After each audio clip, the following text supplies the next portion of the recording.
पूरे मुद्दे को आप किस तरीके से देखते हैं? क्योंकि 5 सितंबर को जो तो फैसला था वो सुरक्षित रख लिया गया था, और आज सुप्रीम कोर्ट की 2 जजों वाली बेंच ने केजरीवाल को जमानत दे दी है। जी बिल्कुल। इस पे देखिए, सुप्रीम कोर्ट ने एक बहुत ही वेल एस्टैब्लिश्ड प्रेसिडेंट जो है, बहुत ही वेल एस्टैब्लिश्ड जो जुरिस्प्रूडेंस का लॉ है, जो कहता है कि bail is the rule and jail is the exception, इसको अपहेल्ड किया है। सुप्रीम कोर्ट ने कहा है कि जो बेल है वही रूल है और जेल आप सिर्फ एक्सेप्शनली करोगे। इस पर्टिकुलर प्रेसिडेंट को माइंड में रख के सुप्रीम कोर्ट ये कहता है कि जो सीबीआई का अरेस्ट है वो अनजस्टिफाइड है। सीबीआई हम्म। आज तक एक भी कोई ऐसा ग्राउंड, कोई ऐसा मेरिट नहीं दे पाया है कि क्यों उनको केजरीवाल जी को अरेस्ट करने की जरूरत पड़ी, और वो भी तब जब ईडी से उनको बेल मिल गई। ईडी के जो हम्म। केस में जब उनको बेल मिल गई, उसके बाद जो सीबीआई है वो एक्टिव हो गई और उन्होंने इमीडिएटली अरेस्ट के लिए अपने जो प्रोसीजर्स है वो फॉलो करने स्टार्ट कर दिए। बट उससे पहले 22 महीने तक सीबीआई एक्टिव क्यों नहीं थी? हम्म। उससे पहले 22 महीने तक सीबीआई को क्यों ये जरूरत महसूस नहीं हुई कि भाई हमें केजरीवाल जी को अरेस्ट करना चाहिए? तो सबसे बड़ा क्वेश्चन ये है, टाइमिंग्स का बहुत बड़ा इशू है यहाँ पे।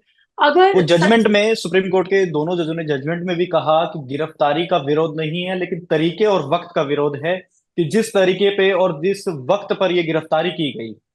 एग्जैक्टली तो मैं आपको यही बता रही थी कि टाइमिंग्स का बहुत बड़ा मैटर है। जैसे मैंने आपको अभी बताया कि कोर्ट ने भी ये कहा है कि अरेस्ट में कोई अरेस्ट वाज नॉट इलीगल, या प्रोसीजरल इरेगुलरिटीज की वजह से जो अरेस्ट हुआ है उसमें कोई प्रॉब्लम नहीं है। जो अरेस्ट है वो लीगल हुआ है, बट जो टाइमिंग्स है वो प्रॉब्लमेटिक है। वो अब ये किसी पॉलिटिकल इशू से प्रेरित है, इंस्पायर्ड है, या क्या इशू है, ये अभी तक जो भी है ये अलग चीजें हैं। बट जो जैसे सुप्रीम कोर्ट ने कहा कि 41 सीआरपीसी का नोटिस देना होता है। केजरीवाल जो है वो ये जो ऑपोजिट पार्टी है उसका ये जो सबमिशंस है कि 41 हम्म। का नोटिस केजरीवाल जी को मिला और हम्म। उन्होंने कंप्लाई नहीं किया, उन्होंने कॉपरेट नहीं किया। तो ये जो ग्राउंड्स ऑपोजिट पार्टी दे रही है, इस ग्राउंड के बेसिस पे इतने लंबे समय तक किसी को अरेस्ट करना जस्टिफाइड नहीं है, ये हम्म। जस्टिस नहीं है। सेकेंडली मैं एक चीज और बता दूं कि इसमें अभी चार चार्जशीट जो है वो दाखिल हो चुकी है। 17 के आसपास एक्यूज हैं जिनको एग्जामिन करना है। तो ये जो प्रोसेस है, ट्रायल प्रोसेस है, वो इतना छोटा नहीं रहेगा, वो बहुत लंबा चलने वाला है। क्या पता सालों लग जाए इस केस की जजमेंट आने में। तो क्या हम्म। सालों तक आप एक्यूज को या केजरीवाल जी को आप अरेस्ट रख सकते हो? This is hmm. Not justified at any end, कहीं किसी भी एंड से this is not justified. This is the reason कि सुप्रीम कोर्ट ने स्पेसिफिकली ये चीज बोली भी है that it is unlikely that ये जो ट्रायल है इसका जजमेंट जल्दी आएगा। अभी ट्रायल प्रोसेस बहुत लंबा चलने वाला है।